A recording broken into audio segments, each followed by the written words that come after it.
రాజేందర్ ఆయన పైన జరుగుతున్నటువంటి సోషల్ మీడియాను నమ్ముకొని కొంతమంది అబద్ధాల పునాదులు నమ్ముకొని ఉన్నారు, నా మీద కుట్రలు చేస్తున్నారు అంటూ ఈటల రాజేందర్ చాలా ఆగ్రహం వ్యక్తం చేశారు. ఈరోజు ఇప్పటి వరకు ఏ రోజు కూడా స్థానిక సంస్థల ఎన్నికల్లో ఓడిపోయింది లేదు. బీఫామ్ ఇస్తే ఎంత, ఇవ్వకపోతే ఎంత, సర్పంచులకు బీఫామ్ అవసరం లేదు. స్థానిక సంస్థల ఎన్నికల్లో బీఫామ్ ఎట్లట్లేరో చూద్దాం. ప్రతిదీ లెక్క పెడుతున్నా, అన్ని అధిష్టానానికి చేరవేస్తా, సంస్కృతి సాంప్రదాయాల్ని గౌరవాల్ని మీరు కాపాడకపోతే నష్టపోయేది మీరే అంటూ ఆ మీరులో బీజేపీ మొత్తాన్ని కూడా ఎండగట్టింది స్పష్టంగా కనిపిస్తోంది. ఇక ఇదే కాదు, రానున్న కాలంలో హుజురాబాద్కు ఖచ్చితంగా సమయం కేటాయిస్తా, గెలిచినప్పటి నుంచి హుజురాబాద్కు రాలేకపోయా పని ఒత్తిడి వల్ల, కానీ ఈసారి ఖచ్చితంగా కేటాయిస్తా, తనను నమ్ముకున్న వాళ్ళు ఎవరిని కూడా నమ్మక ద్రోహం చేసేది లేదు. అక్కడ ఎవరైతే అంటే మొన్న బండి సంజయ్ పోయి వచ్చిన తర్వాత ఇక్కడ వర్గపోరు లేదు, అసలు వర్గాలు ఎక్కడి అంటే అక్కడ వర్గాలు లేవు.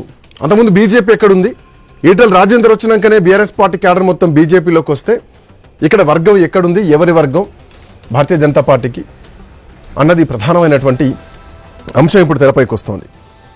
ఈటల రాజేందర్ మాట్లాడిన మాటలు అధిష్టానానికి ఒక సవాల్ విసరడం కాదు, ఒక అల్టిమేటం కూడా జారీ చేసింది స్పష్టంగా కనిపిస్తోంది. మాట్లాడదాం, ఇదే అంశం పైన చర్చ చేద్దాం. గౌతమ్ ప్రసాద్ గారు బీఆర్ఎస్ పార్టీ సీనియర్ నాయకులు, కార్తిక్ గారు టీపీసీసీ నాయకులు, నందరెడ్డి గారు బీజేపీ అధికార ప్రతినిధి భారతీయ జనతా పార్టీ నాయకులు, ప్రొఫెసర్ శేషు సార్ ప్రముఖ రాజకీయ విశ్లేషకులు మనతో పాటు జాయిన్ అవుతున్నారు.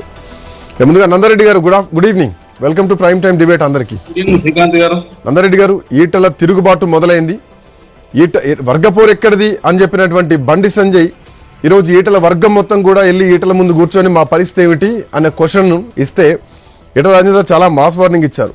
ఎక్కడ కూడా పార్టీ లైన్ దాటకుండా చాలా హుందాగా చాలా అగ్రెసివ్గా మాట్లాడారు. సో భారతీయ జనతా పార్టీలో వర్గపోరు ఉంది, ఈటల వర్సెస్ బండి సంజయ్ అన్నది ప్రధానంగా ఈ అంశంలో చూడొచ్చా? ఎవరి స్థాయి ఎంత, నువ్వెంత, నీ లెక్క ఎంత అని మాట్లాడిన మాటలకు ఎట్లా చూసుకోవచ్చు? ముందుగా మీకు, తోటి మిత్రులకు, అదేవిధంగా ప్రేక్షకులకు నమస్కారం. భారతీయ జనతా పార్టీలో ఎలాంటి గ్రూపులు ఉండవు, ఇది చాలా స్పష్టమైనటువంటి ఒక విషయం. భారతీయ జనతా పార్టీ సిద్ధాంతంలోనే ఫస్ట్ నేషన్ ఐడియాలజీ, ఆ తర్వాత పార్టీ ఐడియాలజీ, ఆ తర్వాత వ్యక్తుల ఐడియాలజీ. ఎంత పెద్ద వ్యక్తులైనా పర్లేదు, భారతీయ జనతా పార్టీలో అందరూ సమసమానమైనటువంటి ఒక కార్యకర్తలే, అందరూ కలిసిమెలిసి పనిచేయడానికి సంసిద్ధంగా ఉంటారు. ఎందుకంటే సిద్ధాంతంలో చెప్పుకున్నంత ఈజీగా గ్రౌండ్ లో రియాలిటీ లేదు. ఎవరికి వాళ్ళు వర్గపోరుతోటి సతమతమవుతున్నారు, కుత ఉడికిపోతున్నారు, కనిపిస్తూనే ఉంది. శ్రీకాంత్ గారు మమ్మల్ని మాట్లాడియండి ప్లీజ్. నేనేమంటున్నా, భారతీయ జనతా పార్టీలో ఈటల రాజేందర్ గారు, బండి సంజయ్ గారు ఇద్దరే లేరు కదా. అంతకన్నా ఎక్కువ అనుభవం ఉన్నటువంటి ఒక వ్యక్తి కిషన్ రెడ్డి గారు ఉన్నారు. అంతకన్నా ఆల్ ఇండియా ఇవాళ ఓబీసీ మోర్చా అధ్యక్షుడు ఉన్నటువంటి ఒక లక్ష్మణ్ గారు ఉన్నారు. అదేవిధంగా డికే అరుణ గారు ఉన్నారు. ఇట్లా చెప్పుకుంటూ పోతే మా రఘునందన్ రావు గారు ఉన్నారు, ధర్మపురి అరవింద్ గారు ఉన్నారు. ఇలాంటి వాళ్ళు చాలా మంది ఉన్నారు. అయినప్పటికీ ఈటల రాజేందర్ గారు 6 సార్లు ఎమ్మెల్యే గెలిచి, ఒకసారి ఎంపీ గెలిచి, 2 సార్లు మంత్రిగా చేసినటువంటి ఒక అనుభవం ఉన్నది. ఈ రాష్ట్రంలో అన్ని గ్రామాల పట్ల, అన్ని జిల్లాల పట్ల ఉన్నటువంటి ఒక నాలెడ్జ్ నిజంగా గిట్ట ఆయన గ్రేట్. ఎందుకంటే ప్రజలతోటి మమేకమైనటువంటి ఒక వ్యక్తి కావున ఆయన అన్ని జిల్లాలతోటి మమేకమై తిరగాల్సినటువంటి ఒక అవసరం ఉన్నది, తిరుగుతాడు అని పార్టీ గిట్ట భావిస్తున్నది. అదేవిధంగా బండి సంజయ్ గారు గిట్ట పాదయాత్ర ద్వారా రాష్ట్ర ప్రజలందరికీ పరిచయం అయినాడు, అగ్రెసివ్ గా పోయినాడు. ఆయన పట్టుదలతో పనిచేస్తున్నటువంటి ఒక విషయం కూడా అందరు గమనిస్తున్నారు. ఇప్పుడు స్థానిక ఎలక్షన్లలో సర్పంచ్ స్థానిక సంస్థల ఎన్నికల్లో ఇప్పటి వరకు ఓడిపోయింది లేదు, బరాబర్ బరిలో నిల్చుంటాం. లోకల్ బాడీ ఎలక్షన్స్ లో ఎన్నడూ ఒక ఎంపీపీ, మున్సిపల్ చైర్మన్ ఓడిపోలేదు, హుజురాబాద్ లో నిల్చుంటాం అని చెప్పేసి ఈటల రాజేందర్ పార్టీ పరంగా చెప్పారనుకోవాలా, వ్యక్తిగతంగా చెప్పారనుకోవాలా ఈ మాటని? భారతీయ జనతా పార్టీలో ఉన్నటువంటి ఒక ప్రతి నాయకుడు పార్టీ పరంగానే చెప్తారు, గుర్తుపెట్టుకోండి. వ్యక్తిగతము అనేది భారతీయ జనతా పార్టీలో ఉండదు. పార్టీ పరంగానే చెప్పినాడు, పార్టీ పరంగానే గెలిపిస్తాడు, పార్టీ నాయకులనే గెలిపిస్తారు ఆయన. ఇది చాలా క్లియర్. దీంట్లో ఎక్కడ దాపరికం లేదు, ఇంకో అంతర్గత విషయం లేదు. నీ బీఫామ్ ఇస్తే ఎంత, ఇవ్వకపోతే ఎంత, గెలిచి చూపిస్తామన్న అల్టిమేటం కూడా ఇచ్చారు. భారతీయ జనతా పార్టీలో అంత అగ్రెసివ్ గా ఉంటే నిజంగా జిల్లాని కైవసం చేసుకుంటామని చెప్పినాడు, తప్పేమున్నది? నేను గతంలో చిన్న ఇప్పుడు గతంలో ఎమ్మెల్యే సీట్లలో ఓడిపోవడానికి అప్పుడు ఉన్నటువంటి ఒక భారతీయ జనతా పార్టీ వే లేదు, ఇప్పుడు ఖచ్చితంగా భారతీయ జనతా పార్టీ వే వస్తుంది, గెలిపిస్తాను చెప్తున్నాడు. దాంట్లో తప్పేమున్నా చెప్పండి శ్రీకాంత్ గారు? గెలిపిస్తాను తీసుకోవడంలో తప్పేమున్నది? టీఆర్ఎస్ నోడగొడతా అంటున్నాడు, కాంగ్రెస్ నోడగొడతా అన్నాడు, భారతీయ జనతా పార్టీని గెలిపిస్తాడు తప్ప ఇంకా వేరే చెప్పలేడు కదా ఆయన. దాని గురించి అంత రద్దాంతం ఎక్కడిది? భారతీయ జనతా పార్టీలో అలాంటి విషయమే ఉండదు. దాని గురించి మనం అంత ఆలోచించాల్సినంత అవసరం లేదు. అందరూ సమసమానం. భారతీయ జనతా పార్టీలో సామాన్య కార్యకర్త నుండి కొన్ని 30-40 సంవత్సరాల నుండి కేవలం దేశాన్ని అంకితం చేసి జ్ఞానేంద్రియాలు కంట్రోల్ చేసుకొని భారతీయ జనతా పార్టీ కోసం పనిచేస్తున్నటువంటి ఒక కార్యకర్తలు ఉన్నారు. భారతీయ జనతా పార్టీ సిద్ధాంతంలో వ్యక్తి నిర్మాణం కాదు, తత్వ సిద్ధాంతం అని రాసుకున్నారు. భారతీయ జనతా పార్టీ కోసం పనిచేస్తున్న కార్యకర్తలు కరెక్టే గానీ ఎవరైనా గానీ పార్టీని చూసే కంటే కూడా ఒక వ్యక్తిని చూసే అక్కడ ఆ పార్టీలో ఉంటారు. అంతకుముందు హుజరాబాద్ లో భారతీయ జనతా పార్టీ పోటీ చేస్తే ఎన్ని ఓట్లు వచ్చాయో తెలుసు. ఈటల రాజేందర్ పోటీ చేస్తే ఎన్ని ఓట్లు వచ్చి బై ఎలక్షన్స్ లో ఎట్లా గెలిచారో కూడా తెలుసు. సో క్యాడర్ మొత్తం కూడా భారతీయ జనతా పార్టీకి గెలుపోవటములు సర్వసాధారణమైనటువంటి ఒక విషయం. ఈటల రాజేందర్ గారు వచ్చిన తర్వాత గిట ఆ ప్రాంతంలో ఇక్కడ వర్గపోరు చేయాలనుకుంటే, అట్లాంటి కుటిల రాజకీయాలు చేయాలనుకుంటే, హైజాక్ చేయాలనుకుంటే ఈటలకి ఎక్కువ స్కోప్ ఉంది కదా. బట్ ఆయన అట్లా అనట్లేదు. ఆయన మీదే విషయ ప్రచారం చేయడం, ఆయన మీదనే సోషల్ మీడియాలో అబద్ధ ప్రచారాలు చేయడం. మీరు గుర్తుపెట్టుకోండి శ్రీకాంత్ గారు, ఇది కాంగ్రెస్ పార్టీ కాదు, ఇక్కడ వర్గపూర్ అనేది ఉండదు. ఇది కుటుంబ పార్టీ కాదు, లేకపోతే కేసీఆర్ చెప్తేనో, లేకపోతే కేటీఆర్ చెప్తేనో, కవిత చెప్తేనో, హరీష్ రావు చెప్తేనో నడుస్తున్నటువంటి ఒక పార్టీ కాదు. సమస్తగతంగా పార్టీలో ఉన్నటువంటి ఒక సీనియర్ నాయకులు అందరూ కూర్చుండి పార్టీలో ఏది మంచి ఏది చెడు ఆ నిర్ణయమే తీసుకుంటది. రాజాసింగ్ గారు అన్ని సార్లు ఇబ్బంది పెట్టినా పార్టీ ఎన్నో సార్లు మన్నించినది. అదే విధంగా రాజాసింగ్ ఆయనంతలో ఆయన పోతా అంటే పార్టీ పంపించినది తప్ప ఎవరిని గిట్ట బయటకు పంపించారు. అందరు కలిసి పనిచేస్తారు. రేపు ఎలక్షన్ కోసము ఈ మాత్రం వేడి అవసరము. నిజంగా గిట్ట ఇది శుభ సూచకం అని నేను అనుకుంటున్నాను.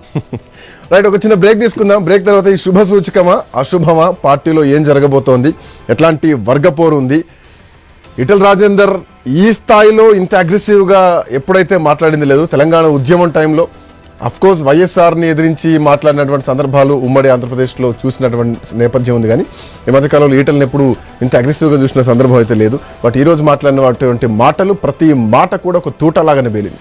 మాట్లాడదాం ఎట్లాంటి పరిణామాలు ఉండబోతున్నాయి. చిన్న బ్రేక్ తీసుకుందాం. బ్రేక్ తర్వాత డిబేట్ విల్ బి కంటిన్యూ.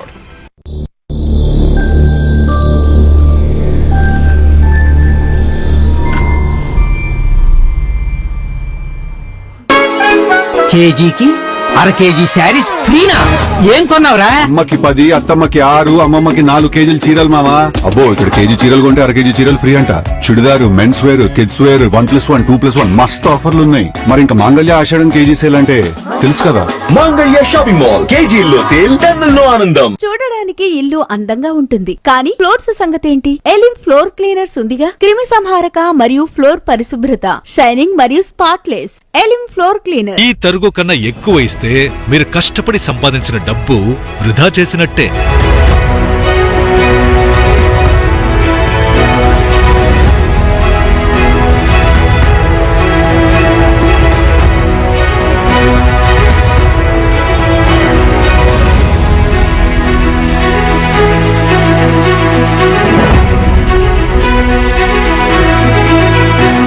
లలితాలో నగలు కొనండి, ఎక్కువ డబ్బులు ఆదా చేయండి.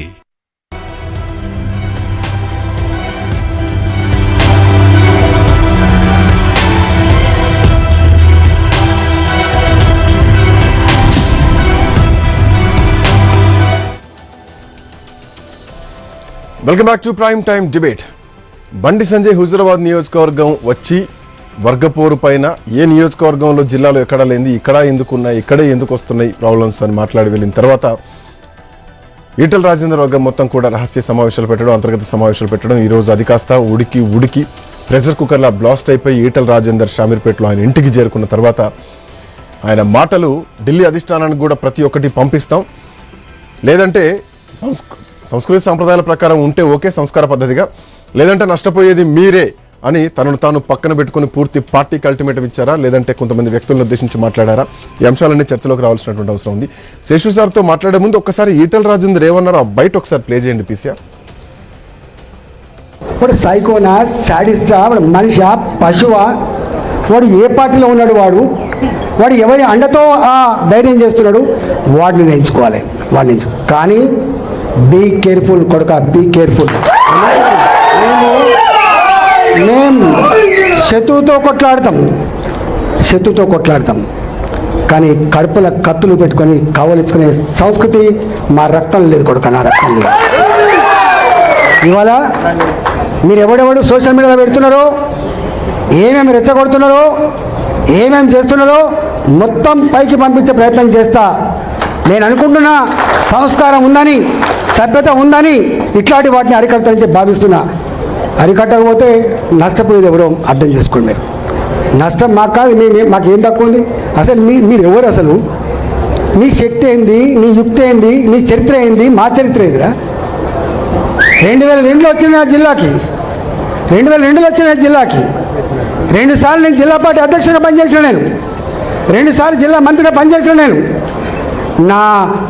నా అడుగు పడని గ్రామాలు లేవు కరీంనగర్ జిల్లాలో. ఉమ్మడి కరీంనగర్ జిల్లాలో నా అడుగు పడని గ్రామాలు లేవు. రైట్. సో ఈటెల రాజేందర్ వర్షం విన్నాం. Seshu sir, good evening.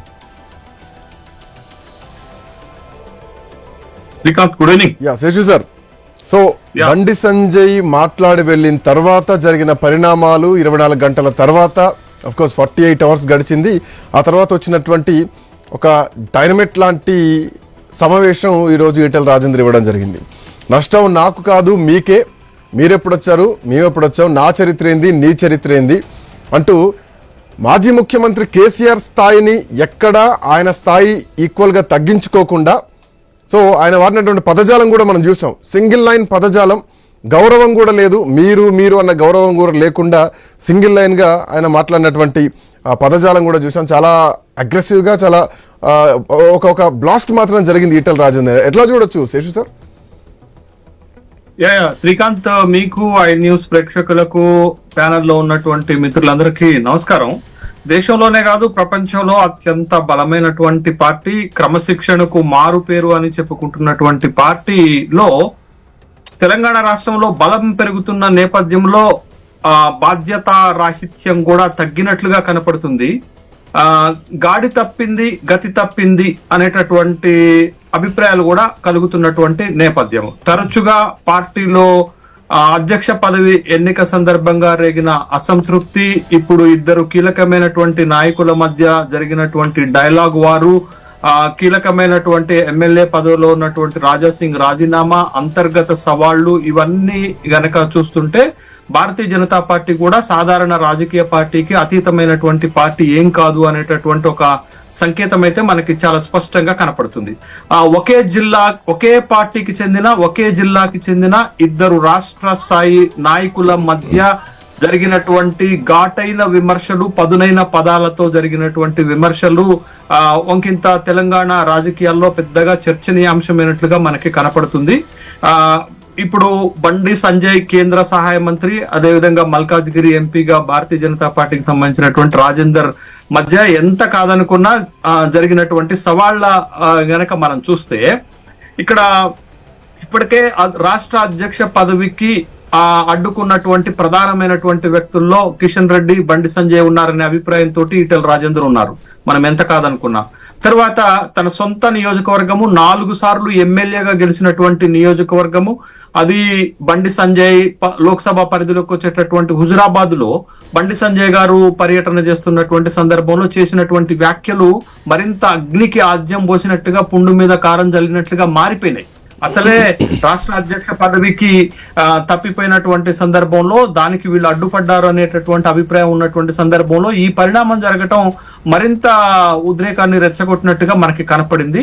ముఖ్యంగా హుజురాబాద్ నియోజకవర్గం ఇప్పటికీ ఇన్ఛార్జిగా ఉన్నటువంటి రాజేందర్ మొన్న ఎన్నికల్లో పోటీ చేశారు. దరిదాపు 60,000 ఓట్లకు పైగా తెచ్చుకున్నటువంటి వ్యక్తి, అక్కడ చాలా బలమైనటువంటి నాయకుడు. కరీంనగర్ జిల్లాలో గతంలో ఎల్పీ లీడర్ గా 2 సార్లు మంత్రిగా పనిచేసినటువంటి వ్యక్తి, ఇంత సుదీర్ఘమైనటువంటి రాజకీయ చరిత్ర ఉన్నటువంటి వ్యక్తి. అయితే ఆ నియోజకవర్గంలో పర్యటిస్తున్నప్పుడు బండి సంజయ్ కొంత సంయమనంతో ఉండాల్సిన అవసరం ఉండే. కానీ తను చేసినటువంటి వ్యాఖ్యలు, ఒకటి వ్యాఖ్య ఏ నియోజకవర్గంలో లేని సమస్యలు ఇక్కడే వస్తున్నాయి అనే మాట చెప్పారు. రెండో మాట ఏం చెప్పారు అని అంటే, ఎంపీ ఎన్నికల్లో ఈ నియోజకవర్గంలో తక్కువ ఓట్లు రావడానికి ప్రయత్నం చేశారని చెప్పారు. మూడోది, వర్గాలు లేవు, ఒకటే మోడీ వర్గము, ఎవరైనా వర్గం కడితే వాళ్ళకి రాబోయేటటువంటి స్థానిక ఎన్నికల్లో బీఫామ్ కూడా ఇవ్వను అనేటటువంటి ఒక ఘాటైనటువంటి వ్యాఖ్యలు చేసినటువంటి సందర్భంలో అక్కడ ఈటెల రాజేందర్ అనుచరులుగా ఉన్నటువంటి వాళ్ళు, ఈటెల రాజేందర్ తోటి దశాబ్దాలుగా కొనసాగుతున్నటువంటి వాళ్ళు, భారతీయ జనతా పార్టీలో ఉన్నటువంటి వాళ్ళు, ప్రాధాన్యత దక్కనటువంటి వాళ్ళందరూ ఇవాళ షామీర్పేట వెళ్లి రాజేందర్ ని కలిసినటువంటి సందర్భంలో బహుశా రాజేందర్ అనేక సందర్భాల్లో కూల్ గా మాట్లాడేటటువంటి వ్యక్తి.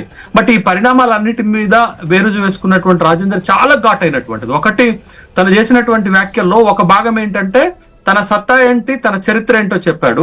మూడోది, తను కీలకమైన బలమైనటువంటి పదునైనటువంటి మాటలతో విమర్శలు చేశారు. ఎక్కడి నుంచి మొదలు పెట్టారంటే, వాడు మనిష, పశువ, సైకోనా, సాడిస్టా అనేటటువంటి పదాలతో మొదలుపెట్టి కడుపులో కట్టులు పెట్టుకొని కౌగలించుకునేటటువంటి సంస్కృతి కాదు, బీ కేర్ఫుల్ నా కొడక బిడ్డ అనేటటువంటి పదునైనటువంటి మాటలు కూడా వాడినటువంటి సందర్భాన్ని మనం గతంలో ఎప్పుడు ఇట్లా ఇంత అగ్రెసివ్ గా భారతీయ జనతా పార్టీలో కానీ రాజేందర్ వైపు నుంచి కానీ ఈ రకమైనటువంటి వ్యాఖ్యలు వచ్చిన సందర్భాన్ని మనం చూడలేదు. కేసీఆర్ తో విభేదించినటువంటి టైంలో కూడా ఇట్లాంటి పదజాలం, ఇట్లాంటి పరుష పదజాలం ఎక్కడ వాడలేదు కూడా, రాలేదు. ఇది ఏంటి అని అంటే, ఒక ఆధిపత్య పార్టీ పైన, జిల్లా పైన మనం ఇంతకు ముందు శ్రీకాంత్ మాట్లాడుకుంటున్నప్పుడు ఈటెల రాజేందర్కి అడ్డుపడ్డది ఎవరు అనేటటువంటి ఒక కోణంలో మాట్లాడినప్పుడు, ఒకే జిల్లా పైన ఆధిపత్యం కావాలని కోరుకుంటున్నటువంటి వాళ్ళు, రాష్ట్రంలో ఆధిపత్యం రావద్దు అని కోరుకుంటున్నటువంటి వాళ్ళు ఈటెల రాజేందర్కి అడ్డుపడ్డారని నేను చెప్పాను. బట్ ఇప్పుడు అదే ఒరవడి కొనసాగుతున్నటువంటి సందర్భాన్ని మనం చూసాం. కాబట్టి ఇక్కడ జిల్లా పైన ఆధిపత్యము, రాష్ట్ర రాజకీయాలలో పార్టీ పైన ఆధిపత్యాన్ని కొనసాగించేటటువంటి క్రమంలో, సాధించేటటువంటి క్రమంలో ఇద్దరు కీలకమైనటువంటి నాయకుల మధ్య అంతర్గతంగా ఉన్నటువంటి వైరుధ్యాలు ఇవాళ ఒక బ్లాస్ట్ అయి బయటపడినటువంటి సందర్భాన్ని మనం చూస్తున్నాం. బట్ ఇది ఏంటి అని దీని తర్వాత బండి సంజయ్ నుంచి రియాక్షన్ ఏమైనా ఎక్స్పెక్ట్ చేయొచ్చా, బీజేపీ నుంచి రియాక్షన్ ఎక్స్పెక్ట్ చేయొచ్చా? ఎందుకంటే బీజేపీ లైన్ ఎక్కడ దీంట్లో కనిపించలే. ఇప్పటికే భారతీయ జనతా పార్టీ ఇమేజ్ ని ఈ సంఘటన భారీగా దెబ్బతీసినటువంటి సందర్భంలో ఇద్దరు కూడా ఇప్పటికే సునీల్ బన్సాల్ కి ఫిర్యాదులు చేసుకున్నటువంటి సందర్భంలో పార్టీ లైన్ దాటి ఎవరు మాట్లాడొద్దు అనేటటువంటి ఒక హింట్, ఒక సంకేతం ఇద్దరు నాయకులకి ఇచ్చినట్టుగా తెలుస్తుంది. కాబట్టి బట్ భవిష్యత్తులో దీనిపైన కౌంటర్ రియాక్షన్స్ ఎట్లుంటాయి, రేపు రాబోయేటటువంటి స్థానిక సంస్థల ఎన్నికల్లో ఏ విధమైనటువంటిది. ఇప్పుడు వచ్చిన సమస్యల్లో ఏంటంటే శ్రీకాంత్, ఇక్కడ హుజురాబాద్ నియోజకవర్గము ఈటెల రాజేందర్ నియోజకవర్గము, హుజురాబాద్ నియోజకవర్గము బండి సంజయ్ లోక్సభ పరిధిలోకి వస్తున్నటువంటి సందర్భంలో ఇక్కడ ఒక రకమైనటువంటి ఆధిపత్య పోరు జరుగుతుంది.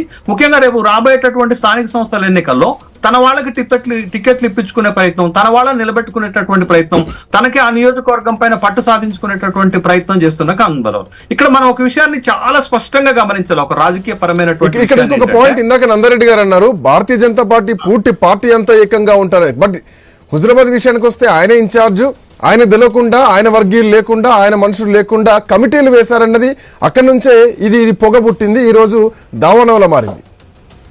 అదే గత కొంతకాలంగా ఈటెల రాజేందర్ గారు ఎప్పుడైతే మల్కాజ్గిరి లోక్సభ సభ్యులుగా గెలిచారో కొంత హుజురాబాద్ నియోజకవర్గం పైన కాన్సన్ట్రేషన్ తగ్గించడం తోటి ఈ పరిణామాలు జరిగాయి అనేటటువంటి విషయాన్ని గమనించాలి. ఇంకో కీలకమైన విషయం చెప్తాను శ్రీకాంత్, ఇక్కడ ఏంటి అని అంటే, బండి సంజయ్ గారు ఆరోపిస్తున్నట్లుగా జరగలేదు. అక్కడ ఏం జరిగింది అని అంటే, కరీంనగర్ లోక్సభ పరిధిలో 7 శాసనసభ స్థానాలుంటే 6 శాసనసభ స్థానాల్లో ఇంక్లూడింగ్ హుజురాబాద్ లో కూడా బీజేపీ లీడ్ తీసుకుంది. ఒక్క ఉస్నాబాద్, పొన్నం ప్రభాకర్ ప్రాతినిధ్యం వహించేటటువంటి ఒక ఉస్నాబాద్ లోనే కాంగ్రెస్ లీడ్ తీసుకుంది. కానీ మిగతా 6 నియోజకవర్గాలలో భారతీయ జనతా పార్టీ లీడ్ తీసుకుంది. ఇంకొక గమ్మత్తైన విషయం ఏంటంటే, అంతకు 6 నెలల ముందు జరిగినటువంటి ఎన్నికల్లో ఈ కరీంనగర్ లోక్సభ పరిధిలో ఒక్క స్థానంలో కూడా బీజేపీ గెలవలే, ఒక్క ఎమ్మెల్యేని కూడా బీజేపీ గెలవలే. కానీ బీజేపీకి వచ్చిన మెజార్టీ ఎంత అంటే 2,85,000 ఓట్ల మెజార్టీ వచ్చింది. కానీ ఇదే ఈటెల రాజేందర్ బీజేపీలోకి రాకముందు 2019లో బండి సంజయ్ కి కరీంనగర్ లో వచ్చిన మెజార్టీ 90,000. అవును. కరీంనగర్ లో వచ్చిన మెజార్టీ 90,000. కానీ రాజేందర్ వచ్చిన తర్వాత ఆ జిల్లాలో ఇమేజ్ పెరిగిన తర్వాత 2,85,000 ఓట్ల మెజార్టీ తోటి బండి సంజయ్ గెలవటం అంటే మామూలైన విషయం కాదు. ఇంకో విషయం చెప్తాను శ్రీకాంత్, ఇక్కడ ఈటెల రాజేందర్ భారతీయ జనతా పార్టీకి ఎంత అసెట్ అంటే ఒకానొక సందర్భంలో గజ్వేల్లో భారతీయ జనతా పార్టీ క్యాండిడేట్ నిలబడితే 2 ఎన్నికల్లో 3,000 ఓట్లు దాటలే. తర్వాత కమలాపూర్ లో భారతీయ జనతా పార్టీ అభ్యర్థి ఎమ్మెల్యేగా పోటీ చేస్తే 3,000 ఓట్లు దాటలే. అదే ఈటెల రాజేందర్ ఈ 2 నియోజకవర్గాల్లో పోటీ చేస్తే ఓడిపోయినప్పటికి కూడా 60,000 ఓట్లు దాటి వచ్చినటువంటి నేపథ్యాన్ని మనం చూడాలి. కాబట్టి వాళ్ళు ఎవరికి బలాన్ని చేకూర్చారనేటటువంటి విషయాన్ని కూడా మనం గమనించాలి. తరచూ భారతీయ జనతా పార్టీ ఏం చెప్తుంది, మాది క్యాడర్ బేస్ పార్టీ, మేము జాతీయ అంశాలపైనే మాది ఉంటుంది, మాకు మోడీ నాయకుడు, మా పార్టీలో వ్యక్తులకు ప్రాధాన్యత లేదు అంటున్నారు. కానీ బట్ తెలంగాణకు వచ్చేసరికి ఆ పార్టీ పరిస్థితే వేరు. ఆ పార్టీ 4-5% ఓటు బ్యాంకు నుంచి వాళ్ళ 35%. ఒకవేళ ఆ మాట అంటే సార్ పార్టీయే ప్రాధాన్యం వ్యక్తులకు అంత లేదు అంటే, ఇప్పుడు ఎంపీలుగా ఉన్న వాళ్ళంతా ఎమ్మెల్యేలుగా పోటీ చేస్తే ఓడిపోయిన వాళ్ళే, మళ్ళీ వాళ్ళకి అవకాశం ఇస్తే ఎంపీలుగా గెలిచారు. డీకేఆర్ గద్వాల్లో ఓడిపోయారు, బండి సంజయ్ కరీంనగర్ లో ఓడిపోయారు, ఈటెల రాజేందర్ కమలాపూర్ లో ఓడిపోయిన, కోరుట్ల ధర్మపురి అరవింద్, రఘునందన్ రావు గారు తన సొంత ఎమ్మెల్యేగా బై ఎలక్షన్ లో గెలిచినటువంటి దగ్గర ఓడిపోయిన సందర్భం ఉన్నది. కాబట్టి ఇవి ఒకటి, ఇవాళ తెలంగాణ రాష్ట్రంలో భారతీయ జనతా పార్టీ ఈ స్థాయిలో పెరిగింది అనంటే అది ఒక మిగతా రాష్ట్రాల్లో దేశవ్యాప్తంగా ఆ పార్టీ బలమేమో గాని ఒక తెలంగాణలో మాత్రం బలమైనటువంటి నాయకత్వము భారతీయ జనతా పార్టీలోకి రావటము ఎదగటంతో ఆ పార్టీకి అంత మైలేజ్ వచ్చిందనే విషయాన్ని గమనించాలా. రెండో విషయం ఏంటంటే ఇవాళ ఇక్కడ భారతీయ జనతా పార్టీలో గెలిచినటువంటి 8 మంది ఎమ్మెల్యేలు కూడా సొంత బలం ఉన్నటువంటి వాళ్లే. ఆ బలంతో ఇవాళ దేశంలోనే 2వ అతిపెద్ద నియోజకవర్గమైనటువంటి నియోజకవర్గంలో 3.5 లక్షల ఓట్ల పైచులకు మెజార్టీ తోటి మొదటిసారి భారతీయ జనతా పార్టీ అభ్యర్థి ఈటెల రాజేందర్ గెలిచారు మల్కాజ్గిరిలో. మరి దీన్ని ఎలా చూడాలి మనం? కాబట్టి ఇవాళ తెలంగాణ రాష్ట్రంలో ఒక ప్రత్యేకమైన పరిస్థితులు ఉన్నాయి. కాబట్టి ఇది పాత కొత్తల మధ్య సమన్వయం లేదు, అంతర్గత పోరు జరుగుతుంది, క్రమశిక్షణ తప్పినట్లుగా కనపడుతుంది. ఇది టోటల్ గా భారతీయ జనతా పార్టీ ఇమేజ్ ని దెబ్బతీసేటటువంటి అంశం. కాబట్టి అంటే ఇక్కడ ఈ పరిణామాలండి శేషు సార్, అధ్యక్ష మార్పు తర్వాతనే ఇట్లాంటి నిరసనలు, ఇట్లాంటి వర్గపోర్లు బయటకు వస్తున్నాయి, ఎవరికి వారు అలకలు బయటకు వస్తున్నాయి. కొండా విశ్వేశ్వరరెడ్డి రోడ్డు పైన కార్యకర్తలతో నాకు సంబంధం లేదు, నాకు వద్దని మాట్లాడడం, రాజాసింగ్ అధ్యక్ష మార్పు తర్వాతనే ఆయన పార్టీకి రాజీనామా చేయడం, ఈరోజు ఈటెల రాజేందర్ అదే విధంగా ఆయన చేసినటువంటి అగ్రెసివ్ స్పీచ్ కూడా మనం చూసాం కార్యకర్తలను ఉద్దేశించి. అంటే ఒక పార్టీ అధికారంలోకి వచ్చేటువంటి అవకాశం ఉంటే నాయకులంతా కూడా ఖచ్చితంగా క్రమశిక్షణగా ఉంటారు. వీళ్ళందరూ అందులోంచి బయటకు వచ్చేసారా, ఇక పార్టీ ముందుకు సాగేటువంటి పరిస్థితి లేదన్నటువంటి నిర్ణయానికి వచ్చే ఎవరికి వారు ఒక ఫ్రస్ట్రేషన్ బయట తీసుకొస్తున్నారా శేషు సార్? ఇప్పుడు భారతీయ జనతా పార్టీకి ఇంత బలం ఎక్కడి నుంచి వచ్చింది అంటే, మీరు ఉత్తర తెలంగాణలో ఆదిలాబాదు కరీంనగర్, సెంట్రల్ తెలంగాణలో హైదరాబాదు రంగారెడ్డి, ఆ రెండింటికి ఆనుకుని ఉన్న ఒక మెదకు, ఆ రెండింటికి ఆనుకుని ఉన్నటువంటి ఒక మహబూబ్ నగర్. బట్ ఈ మొత్తం బెల్ట్ లో భారతీయ జనతా పార్టీ ఒక బలం పెరిగింది. బలం పెరగటానికి మెదక్ లో రఘునందన్ కారణం అవుతున్నారు, మహబూబ్ నగర్ లో డీకేఆర్ కారణం అవుతున్నారు, సెంట్రల్ తెలంగాణలో రాజాసింగ్ లాంటి ఒక బలమైనటువంటి వ్యక్తులు కారణమవుతున్నారు, ఉత్తర తెలంగాణలోకి వచ్చిన తర్వాత ఈటెల రాజేందర్ ఒక కారణమయ్యారు అనేటటువంటి విషయాన్ని మనం గమనించాలి. బట్ ఇక్కడే ఇబ్బందులు ఎదురవుతున్నాయి పార్టీకి. ఇప్పుడు ఉత్తర తెలంగాణలోకి వచ్చేసరికి సంజయ్ అన్నకి రాజేంద్ర అన్నకి మధ్య పడటం లేదు, అక్కడికి వచ్చేసరికి రాజాసింగ్ అసంతృప్తి వ్యక్తం చేసి పార్టీ నుంచి వెళ్లిపోయారు. బట్ ఇవంతా కూడా భారతీయ జనతా పార్టీ ఎక్కడైతే బలం పెరిగిందో అక్కడే సమస్యలు మొదలయ్యాయి. కాబట్టి రాబోయే రోజుల్లో ఆ పార్టీకి ఇబ్బందికరమైనటువంటి పరిస్థితులుగా తలెత్తేటటువంటి అవకాశం ఉంటుంది. ఇంకొకటి నేను చాలా కీలకమైన అంశం చెప్తాను. భారతీయ జనతా పార్టీ బాగా బలంగా ప్రజల్లో చెప్తుంది ఏంటంటే, మాది క్యాడర్ బేస్ పార్టీ, మాది క్రమశిక్షణ పార్టీ, మాది మోడీ నాయకత్వం, అమిత్ షా నాయకత్వంలో పనిచేసే పార్టీ అంటున్నారు. కానీ తెలంగాణకు వచ్చేసరికి ఒక మంచి ఎగ్జాంపుల్, చేవెళ్లలో 2019లో అదే విశ్వేశ్వరరెడ్డి కాంగ్రెస్ పార్టీ నుంచి నిలబడితే జస్ట్ 8,000 ఓట్ల తేడాతో ఓడిపోయిండు. బట్ ఇప్పుడు అదే భారతీయ జనతా పార్టీలోకి వస్తే అక్కడ గెలిచారు. అంటే అక్కడ వ్యక్తికి ఒక బలం ఉంది, ఆ బలం పార్టీ తోడైంది కాబట్టి ఆ ఎంపీ సీట్ లో గెలవడానికి అవకాశం దొరికింది ఆ పార్టీకి. బట్ అక్కడ ఈసారి కాంగ్రెస్ నుంచి నిలబడ్డా అంతకంటే ఎక్కువ మెజార్టీ తోటి కొండా విశ్వేశ్వరరెడ్డి గెలిచేటటువంటి అవకాశాలే మనకి కనబడతాయి అన్నట్టు. కాబట్టి ఇప్పుడు భారతీయ జనతా పార్టీకి ఒక ఇబ్బందికరమైన పరిస్థితులు ఎదురవుతున్నాయి. బట్ ఇది పార్టీలో కొంత బాధ్యతాయుతమైనటువంటి ప్రకటనలు, ఒక అంతర్గత పోరు మొదలైంది. అది ఇంకా భవిష్యత్తులో పెరిగేటటువంటి అవకాశం ఉంటది. పార్టీ సునీల్ బన్సల్ వాటిని ఏ విధంగా సర్దుమణిగించి మళ్ళా పార్టీలో పూర్వపు క్రమశిక్షణ నెలకొల్పుతారు అనేది వేచి చూడాలి మనం. గౌతమ్ ప్రసాద్ గారు, ఎట్లాంటి పరిస్థితులు ఉండబోవచ్చు? సో ఒకవైపు నా స్థాయి, కేసీఆర్ స్థాయి, అందరం కలిసి ఉద్యమం చేసినాం. ఆనాడు మానుకోట రాళ్లను గుర్తు చేశారు, ఉప్పల్ రైలు రోకోను గుర్తు చేశారు, తెలంగాణ ఉద్యమాన్ని గుర్తు చేశారు, తోటి కార్యకర్తకు తగిలినటువంటి బుల్లెట్లను గుర్తు చేసి నా చరిత్ర ఎంత, నీ చరిత్ర ఎంత తెలుసుకో అంటూ ఆయన వాడినటువంటి చాలా అఫ్కోర్స్ చాలా అగ్రెసివ్గా మాట్లాడినటువంటి మాట, చాలా పరుష పదజాలాలే అంటే మాట్లాడారు, చాలా అగ్రెసివ్గా మాట్లాడి స్పష్టంగా కనిపించింది.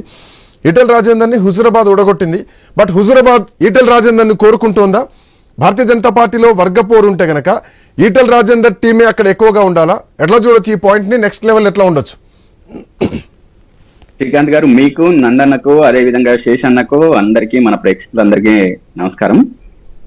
అన్న, వర్గపోరు ఏదైతే బీజేపీలో మనము అనుకుంటున్నామో, అంటే వాళ్ళు జనరల్ గా ఏంటంటే అంటే గురువింద గింజ సామెత ఉంటది. అంటే ప్రపంచమంతా అట్లా ఉన్నాయి, గ్రూపులు ఉన్నాయి, అట్లా ఉన్నాయి, ఇట్లా ఉన్నాయి పార్టీలు అని చెప్తారు. కానీ వాళ్ళ దాంట్లో కూడా ఇంటర్నల్ గా చాలా గ్రూపులు ఉన్నాయి. మేము చాలా రోజుల నుంచి చూస్తున్నాం. అంటే మేము విద్యార్థి సంఘంలో నుంచి ఉన్నప్పటి నుంచే ఏబీవీపీ లాంటి సంఘంలో చూసాము. అదేవిధంగా భారతీయ జనతా పార్టీలో కూడా చూసిన సందర్భాలు ఉన్నాయి. అంటే ఏంటంటే చివరిగా వచ్చేటప్పటికంటే పార్టీ చెప్తారు కానీ ఇంటర్నల్ గా చాలా చాలా గొడవలు ఉంటాయి. అయితే ఇక్కడ మనం ఒక ప్రత్యేకమైన పరిస్థితిని, ప్రత్యేకమైన మనిషిని చూడాల్సిన అవసరం ఒకటి ఉంది. ఏంటంటే ఈటెల రాజేందర్ గారు. జనరల్ గా ఈటెల రాజేందర్ అన్న ఏంటంటే చాలా చాలా సౌమ్యుడు. అసలు పదాన్ని వాడేటప్పుడు కూడా చాలా జాగ్రత్తగా వాడే మనిషి. అంటే ఎదుటి వ్యక్తిని నొప్పించకుండా, నేను డైరెక్ట్ గా దాదాపు 2-3 సార్లు కలిసిన అన్నకు.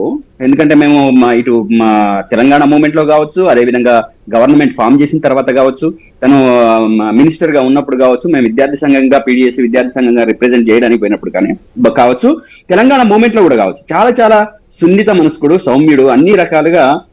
అంటే ఎదుటి వ్యక్తిని హత్య చేయొద్దనే ఒక ఉద్దేశం ఉన్న మనిషిది మనకు చాలా చాలా స్పష్టంగా కనబడుతుంది. మీరు చూడండి, తన స్పీచ్లలో కూడా తెలంగాణ ఉద్యమంలో కూడా ఎక్కడ అగ్రెసివ్ గా మాట్లాడిన సందర్భం లేదు. అంటే విషయాన్ని అర్థం చేయించటము, తెలంగాణ చైతన్యాన్ని, తెలంగాణ సోయిని ఎంకరేజ్ చేసే విధంగా ఉండేదే తప్ప అగ్రెసివ్ గా పోయే సందర్భం ఎక్కడ లేదు. తను బీఆర్ఎస్ నుంచి బయటకు వెళ్ళినప్పుడు కూడా ఇందాక మీరు అన్నట్టు ఎక్కడ కూడా పరుష పదజాలంలో కావచ్చు, లేకపోతే అగ్రెసివ్ వర్డ్స్ కావచ్చు యూజ్ చేసిన సందర్భమే లేదు. కానీ అటువంటి మనిషి ఈ రోజు అధ్యక్ష మార్పు తర్వాత భారతీయ జనతా పార్టీలో ఒక రకమైనటువంటి గందరగోళం కనిపిస్తోందా? కీలకమైనటువంటి నాయకులే, ఒక అధ్యక్ష పదవి రావాల్సినటువంటి వ్యక్తి, మాజీ అధ్యక్షుడు, ఇద్దరి మధ్యలో జరుగుతున్నటువంటి ఒక మాటల యుద్ధం స్పష్టంగా కనిపిస్తోంది. సో అధిష్టానం ఎట్లా చూడాలి దీన్ని? ఎట్లాంటి పరిస్థితులు ఉండబోతున్నాయి? ఈటెల రాజేందర్ కొత్త పునాది వేయబోతున్నారు అనుకోవచ్చా? ఎస్. ఇక్కడ మనం స్పష్టంగా చూడాల్సింది ఏంటంటే, మనం గతంలో కూడా ఒక డిబేట్ లో మనం మాట్లాడుకున్నాం. అంటే ఈటెల రాజేందర్ గారు ఎంత అంటే ఆ పార్టీకి ఎంత అసెట్ అనేది, అదే విధంగా తను వస్తే కూడా భారతీయ జనతా పార్టీకి కింద ఎటువంటి గ్రౌండ్ ఏర్పడుతుంది అనేది కూడా ఇంతకు ముందు డిబేట్లలో మాట్లాడుకున్న సందర్భాలు ఉన్నాయి. అంటే చాలా పాజిటివ్ మనిషి, అందరినీ దగ్గరికి తీసుకునే మనిషి అని చెప్పేసి మనం మాట్లాడుతున్నాం. అంటే ఇందాక అంటే బండి సంజయ్ గారు తన నియోజకవర్గంలో ఓట్లు తగ్గడానికి ఇక్కడ కుట్రలు చేశారు, అట్లా చేశారు, ఇట్లా చేశారు అని చెప్పేసానంటే, ఈ రోజు నేను అంటే గతంలో అంటే ఎవరు ఏం మాట్లాడుకున్నా ఒక 15-20 రోజుల నుంచి మీరు ఈటెల రాజేందర్ గారు కాళేశ్వరం ప్రాజెక్టు మీద అంటే కమిషన్ కు వెళ్ళినప్పుడు, లేదా బయటకు వచ్చిన తర్వాత ఇంటర్వ్యూ ఇచ్చినప్పుడు తను పూర్తిగా విభేదించి, అధినాయకుడితో విభేదించి బయటకు వచ్చిన మనిషి కాళేశ్వరం ప్రాజెక్టు తెలంగాణ ప్రాంతానికి ఎంత ముఖ్యమైంది, ఎంత లాభం చేకూర్చింది, తెలంగాణ ప్రజలకు ఏ విధంగా అది ఉపయోగపడదని చెప్పేసి చాలా చాలా సుస్పష్టంగా మాట్లాడిన వ్యక్తి. అంటే నేను ఇక్కడ ఏం చెప్పదలుచుకున్నానంటే, తను వేరే పార్టీలో ఉన్న ప్రజలకు ఉపయోగకరమైన పని ఒకటి జరిగితే దాని పట్ల ఒక నిబద్ధతతో ప్రజలకు వివరించే ఒక మనస్తత్వం ఉన్న మనిషి. అది ఎక్స్ పార్టీ అయినా సరే. కానీ అదే పార్టీలో ఉండి ఆ పార్టీ నాయకులకు వ్యతిరేకంగా పనిచేసి ఓట్లు తక్కువ వచ్చేటట్లు చేశాడు అని చెప్పేసి ఏదైతే బండి సంజయ్ గారు మాట్లాడారో, ఇది చాలా చాలా చాలా చాలా దురుస్తనం. అంటే ఈటెల రాజేందర్ గారి పట్ల ఆయన ఒక సంపూర్ణంగా ఒక ఆలోచనతోని, ఒక మంచి ఆలోచనతో లేడనడానికి ఇది ఒక మంచి ఉదాహరణ. కాబట్టి అన్న ఒక్క నిమిషం, కాబట్టి ఇక్కడ అధ్యక్ష ఎన్నికలలో కూడా ఆయనకు ఎవరు చెక్ పెట్టారు, ఎవరు ఆయన కాళ్ళు బట్టి కిందికి లాగారు, లేదా అధినాయకుల దగ్గర కావచ్చు, అధిష్టానం దగ్గర కావచ్చు, అంటే ఇబ్బందులు కలిగించే పరిస్థితి ఏ విధంగా కలిగించారని చెప్పేసి అనడానికి ఈ ఉదాహరణ మనకు సరిపోతుంది. అది మనం ఈటెల రాజేందర్ గారు ఎక్కడా కూడా బరెస్ట్ కాని వ్యక్తి ఈ రోజు పెద్ద వ్యాఖ్యలతో బరెస్ట్ అవుతున్నారంటే అది ఎంత సప్రెస్ అయి ఉండొచ్చు, ఎంత ఫ్రస్ట్రేట్ అయి ఉండొచ్చు, ఎంత ఫ్రస్ట్రేషన్ అంటే కుక్కరు ఎప్పుడు పేలిపోతుంది, అది కింద బాగా మంట పెట్టినప్పుడే, మంట అయినప్పుడే, అది ప్రెషర్ ఎక్కువైనప్పుడు మాత్రమే అది పేలిపోవడానికి అవకాశం ఉంటుంది. అట్లనే ఈటెల రాజేందర్ అన్న కూడా చాలా ఓపిక పట్టి జరిగిన పరిణామాలన్నీ బేరీజ్ వేసుకున్న తర్వాత మాత్రమే ఈ రోజు అటువంటి మాటలు మాట్లాడుతున్నారని చెప్పేసి అనుకోవచ్చు. కార్తిక్ గారు, అంటే ఈటెల రాజేందర్ ప్రెషర్ కుక్కర్ లాగా పేలినట్టు కనిపించట్లేదు, ఒక ట్రాన్స్ఫార్మర్ పేలినట్టే కనిపిస్తుంది వాళ్ళ ఓవరాల్ గా పొద్దున జరిగినటువంటి సమావేశాలు చూస్తూ ఉంటే. సో ఒక బలం వేరు, ఒక మహాపర్వతం వేరు. ఈటెల రాజేందర్ అనే వ్యక్తి భారతీయ జనతా పార్టీకి బలం అని చెప్పడంలో ఎట్లాంటి సందేహం లేదు. ఈటెల రాజేందర్ వచ్చిన తర్వాత బీజేపీకి పెరిగినటువంటి బలం వేరు. ఇందాక శేషు సార్ చెప్పినట్టు కొన్ని ప్రాంతాలు ఏవైతే ఉన్నాయో వ్యక్తి కేంద్రంగానే రాజకీయాలు జరుగుతాయి. సో బండి సంజయ్ అంటున్నారు వ్యక్తులు కేంద్రంగా కాదు పార్టీ కేంద్రంగానే జరుగుతాయని. బట్ నాకు తెలిసి దేశం అంటే మట్టి కాదో, దేశం అంటే మనుషులో అన్నారు. మనుషుల కేంద్రంగానే రాజకీయాలు జరుగుతాయి, మనుషుల కేంద్రంగానే పార్టీలు నడుస్తూ ఉంటాయి. సో ఈటెల రాజేందర్ వర్షన్ ని ఎట్లా చూస్తున్నారు? సో ఈ పరిణామం ఎట్లా ఉండబోతుంది అనుకోవచ్చు? అయితే సార్ ఈరోజు ఇంతకుముందు మీరు చెప్పిన ప్రకారము పార్టీ అంటే కార్యకర్తలు మనుషులమే కదా. కాబట్టి రాజకీయాలు ఏంటంటే మన పార్టీని మనం చెప్పినప్పుడు మన పార్టీ గొప్పది, అందరికన్నా పార్టీ పెద్దదని ఎందుకంటామంటే అందులో వ్యవస్థను నమ్ముతాం కాబట్టి ఆ మాట చెప్తాం. కానీ పార్టీ అంటే మనమే కదా, మనం చేసే దానిపైనే అన్ని ఆధారపడి ఉంటాయి. అయితే ఈరోజు జరిగిన సందర్భం అంతా మనం అంతా పెద్ద సీరియస్గా తీసుకోవాల్సిన సందర్భం ఏం కాదని నా అభిప్రాయం. ఎందుకంటే ఇదంతా ఒక నాటకం లాగానే చూస్తా సార్. ఎందుకంటే ఇదంతా ముందే కిషన్ రెడ్డి లేదంటే బండి సంజయ్ లేదంటే రఘునందన్ రావు, ధర్మపురి అరవింద్, ఆ పార్టీలో ఉన్న వాళ్ళు ఏమైనా అట్లాంటి టిక్ టాక్స్ ప్లే చేస్తే మీరు అన్నట్టు ఒక డ్రామా అనుకోవచ్చు. బట్ ఈటెల వచ్చినటువంటి నేపథ్యం వేరు, ఈటెల పైన జరిగిన చర్చ వేరు, ఈ రోజు బండి సంజయ్ మాట్లాడినటువంటి విధానం వేరు. పక్కా ఒక పొలిటికల్ కనిపిస్తుంది, పొలిటికల్ డ్రామాగానే చూస్తున్నాయి. మీరు అన్న రాఘన్ననో లేకపోతే అరవింద్ అన్నో వీళ్ళు మాట్లాడినా నేను ఇంకో కోణంలో చూస్తుండేనేమో, కానీ నా కోణంలో ఈటెల రాజేందర్ అన్న మాట్లాడినాడు కాబట్టి దీన్ని పొలిటికల్ డ్రామా అంటున్నా. ఎందుకంటే ముందు ఇది మీడియా వేదికల పైన ఇట్లాంటి సందర్భాలపైన ముందు మాటల తూటాలు పేలుతాయి, తర్వాత కొన్ని దాడులు దాకపోతాయి. ఈ దాడుల తర్వాత మొత్తం కూడా సద్దు మనుగుతాయి. ఎందుకంటే అన్నిటికీ కారణం చాలా క్లారిటీ చెప్తున్నా, కారణం ఏంటి అంటే స్థానిక సంస్థలు ముందున్నాయి కాబట్టి నిత్యం ఇప్పుడు బీజేపీ పార్టీని వార్తలు ఎట్లా నిలబెట్టాలి, ఎందుకని ఇట్లా సంస్థల ముందు ఉంటే బీజేపీ మీ టికెట్లు ఇస్తామని అనౌన్స్ చేయడం వేరు, మీ బీఫామ్ ఎంత, మీ ఇస్తే ఎంత, ఇవ్వకపోతే ఎంత. ఇప్పటివరకు ఎంపీటీసీ ఓడిపోలేదు, ఎంపీపీ ఓడిపోలేదు, జిల్లా పరిషత్ చైర్మన్ ఓడిపోలేదు, జెడ్పీటీసీ ఓడిపోలేదు. నా నియోజకవర్గంలో ఓటం అనేది లేదు, మొత్తం క్లీన్ స్వీప్ చేసిన చరిత్ర నాది, నీ చరిత్ర ఏంది, నా చరిత్ర ఏంది చూసుకుందాం పా అని అల్టిమేట్ ఇచ్చారు.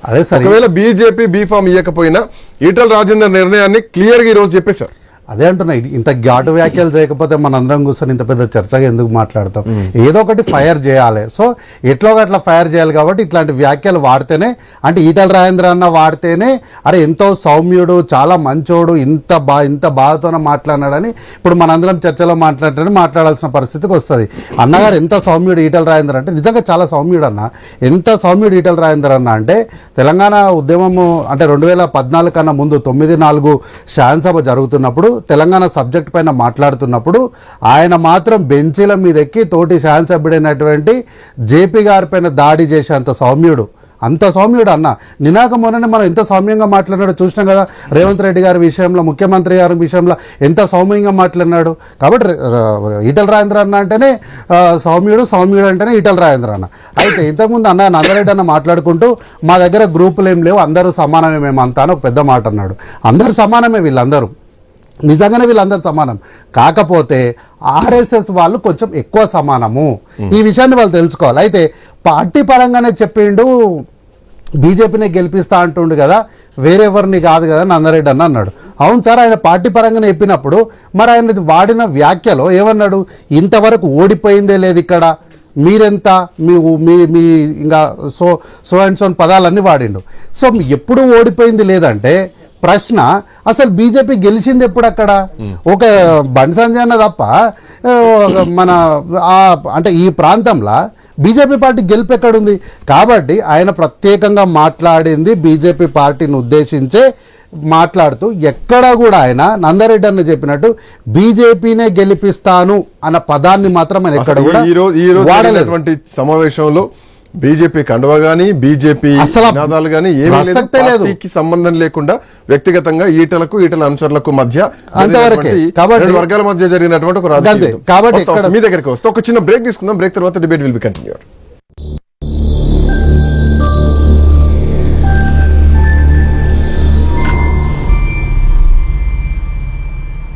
చూడడానికి ఇల్లు అందంగా ఉంటుంది, కానీ ఫ్లోర్స్ సంగతేంటి? ఎలిమ్ ఫ్లోర్ క్లీనర్స్ ఉందిగా. క్రిమి సంహారక మరియు ఫ్లోర్ పరిశుభ్రత, షైనింగ్ మరియు స్పాట్లెస్. Elim floor cleaner. మన ఎర్నింగ్స్ కి ఎక్స్పెండిచర్ కి ఎప్పుడు పొంతన ఉండదు, అందుకే సరైన సేవింగ్స్ అవసరం. అది కపిల్ చిట్స్ తోనే సాధ్యం. నా ఎంపిక కపిల్ చిట్స్. కపిల్ చిట్స్, మీ కలలకు సాకారం.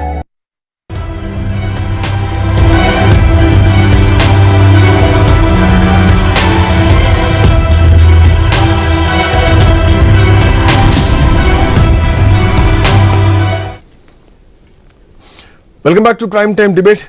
తెలంగాణ రాజకీయాలు మారిపోతున్నాయి, రోజు రోజుకు చాలా అగ్రెసివ్ మోడ్లోకి వెళ్ళిపోతున్నాయి. ఇప్పుడే ఎలక్షన్స్ రాబోతున్నాయా అన్నటువంటి సంకేతాల దిశగా తెలంగాణ రాజకీయాలు నడుస్తున్నాయి.